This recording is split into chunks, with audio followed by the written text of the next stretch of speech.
और अगर आपको किसी इंसान से किसी बात का बदला लेना है और आप हिंसा नहीं कर सकते, तो मैं कहूँगा कि आप उसको विवेक अग्निहोत्री की द बंगाल फाइल्स नाम की मूवी दिखाओ।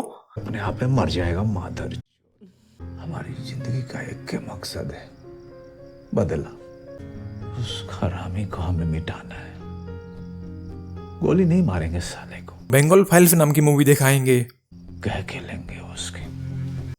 नमस्कार दोस्तों मैं अभी दी बंगाल फाइल्स नाम की नई मूवी को देखकर लौट कर आया हूं। 204 मिनट मूवी की टोटल लेंथ है और शुरुआत में ही एक बात कह देना चाहता हूं कि मैं लिख कर दे सकता हूं कि ये मूवी बॉक्स ऑफिस पर फ्लॉप होने वाली है। और एक सवाल जो मैं विवेक अग्निहोत्री से पूछना चाहता हूं, ये कहाँ बवासीर बना दिए हो? ये फिल्म 1946 में हुई दो बड़ी घटनाओं पर आधारित है, ग्रेट कलकत्ता किलिंग्स और नोआखली राइट्स। इन दोनों घटनाओं को अक्सर डायरेक्ट एक्शन डे के दंगों के रूप में भी जाना जाता है और कहीं ना कहीं भारत और पाकिस्तान के बंटवारे के दौरान जो दंगे भड़के थे उनकी नींव यहीं से रखी गई थी। अब थोड़ा इतिहास में चलते हैं।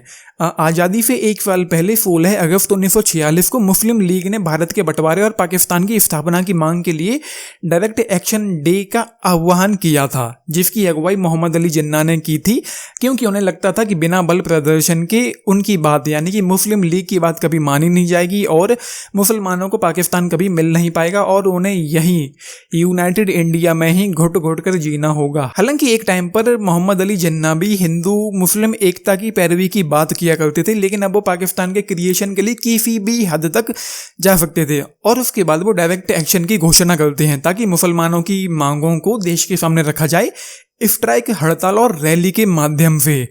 और फिर यहां होती है ओछी और गंदी पॉलिटिक्स। डायरेक्ट एक्शन होना तो पीसफुल था, लेकिन इस डायरेक्ट एक्शन में एक्शन क्या होगा ये किसी ने क्लियरली बताया नहीं। और अगर कुछ लोगों ने इस एक्शन को लाइसेंस फॉर कन्फ्रंटेशन और लाइसेंस फॉर रियल एक्शन समझा, तो जिन्ना ने इस गलतफहमी को सही करने की जरूरत न समझी और यही लैक ऑफ क्लैरिटी बंगाल में तबाही मचाती है। इतिहासकारों का मानना है कि इन घटनाओं ने भारत के विभाजन की अनिवार्यता को और भी पुख्ता कर दिया था और इन दंगों की शुरुआत की वजह भी डायरेक्ट एक्शन डे ही था। इस दिन के बाद कलकत्ता में बड़े पैमाने पर दंगे भड़क उठे और हिंदू और मुसलमान दोनों एक दूसरे के खिलाफ हो गए थे और हजारों लोग मारे गए। डायरेक्ट एक्शन डे के बाद हिंसा की आग कलकत्ता से पूरे देश में, खासकर पंजाब और बंगाल में फैल गई। पंजाब में लाहौर, अमृतसर, सियालकोट जैसे शहरों में भयंकर दंगे हुए। कलकत्ता में हुई हिंसा के बाद अक्टूबर 1946 में पूर्वी बंगाल के नोआखली जिले में भी दंगे भड़क उठे, जो कि अब बांग्लादेश में है। इसलिए यह कहना सही होगा कि भारत और पाकिस्तान के विभाजन के दौरान जो दंगे भड़के थे उनकी शुरुआत किसी घटना से नहीं हुई थी, बल्कि यह कई घटनाओं और राजनीतिक फैसलों का नतीजा था। और इन दंगों की शुरुआत का एक बड़ा कारण डायरेक्ट एक्शन डे और उसके बाद कलकत्ता में हुई हिंसा भी थी, जिसने पूरे देश में सांप्रदायिक तनाव को भड़का दिया और विभाजन के दौरान हुए भीषण दंगों की नींव रखी। और मैं इस मूवी के मेकर से कहना चाहता हूं कि तुम इस फिल्म को थोड़ा और आसान करके भी तो बना सकते थे।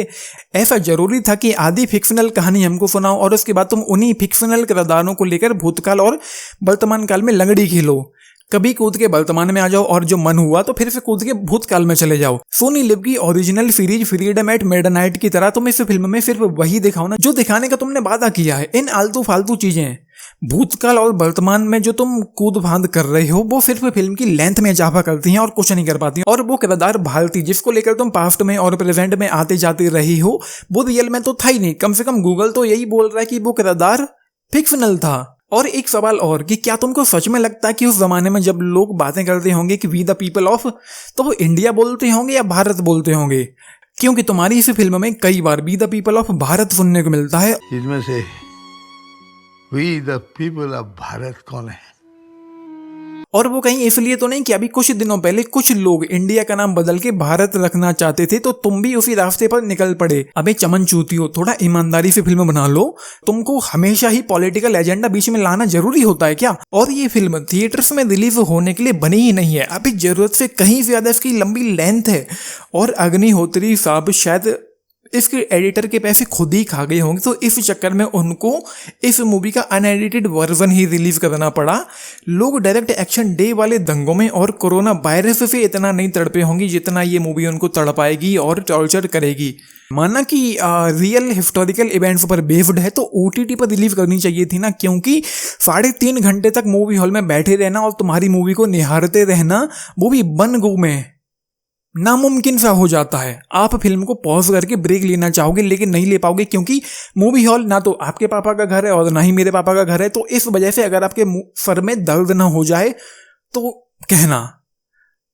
बहुत ही बोरिंग फिल्म है और इस मूवी की असल दुश्मन तो इसकी जरूरत से ज्यादा लंबी लेंथ है और यही लेंथ इसकी पेसिंग को और भी ज्यादा खराब करती है। और प्लॉट क्या है कि एक शेड्यूल कास्ट की लड़की बंगाल में गायब हो गई है, जो कि जर्नलिस्ट भी थी। तो एक सीबीआई ऑफिसर को दिल्ली से बंगाल भेजा जाता है ताकि वो उस केस को इन्वेस्टिगेट करे और वहां पर चीजें जो हैं वो बिगड़े नहीं, मामला जो है वो हाथ से ना निकले। और वहां पर एक किरदार है भारती, जो आज़ादी के करीब 80 साल बाद भी जीवित है और उसी किरदार के साथ ये मूवी भूतकाल में और वर्तमान काल में कूदती रहती, जहां पर उन डायरेक्ट एक्शन डे वाले दंगों को भी दिखाया जाता है, क्योंकि उन दंगों का शिकार वो खुद भी हुई है। और उस पर भी कमाल की बात यह है कि उसको डिमेंशिया है।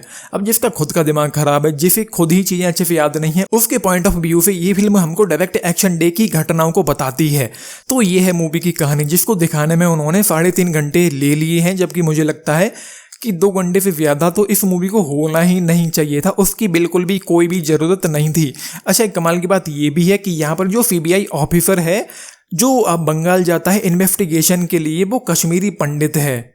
विवेक अग्निहोत्री की पिछली फिल्म द कश्मीर फाइल्स, मैं शर्त लगा के कह सकता हूँ कि ये आदमी जब सुबह हल्का होने भी जाता होगा ना, तो ये वहां पर भी पॉलिटिकली हकता होगा। मैं तो कहूंगा कि इस मूवी को स्किप किया जाना चाहिए। सोनी लिव की जो ओरिजिनल सीरीज थी, हालांकि उसमें डायरेक्ट एक्शन डे वाले दंगों को बहुत डिटेल में नहीं दिखाया गया है, लेकिन बताया गया है ऊपरी तौर पर। मिडनाइट फ्रीडम एट मिडनाइट को जरूर देखना एक बार। तो बाकी ये मूवी, जैसा कि मैंने कहा, ये मूवी फ्लॉप होने के लिए ही बनी है और 3.5 घंटे तक इस मूवी को देखना और देखते हुए टॉर्चर होना और बोर होना, ये नामुमकिन सा लगता है। मुझे नहीं लगता कि कोई भी इस मूवी को एंड तक देख पाएगा मूवी हॉल में बैठे हुए।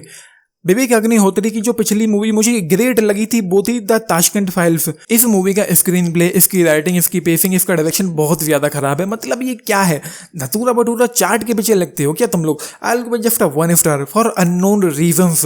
और मैं तो कहूंगा कि इस मूवी को मत ही देखना। मूवी हॉल जाने के बारे में सोचना भी मत इस मूवी को देखने के लिए।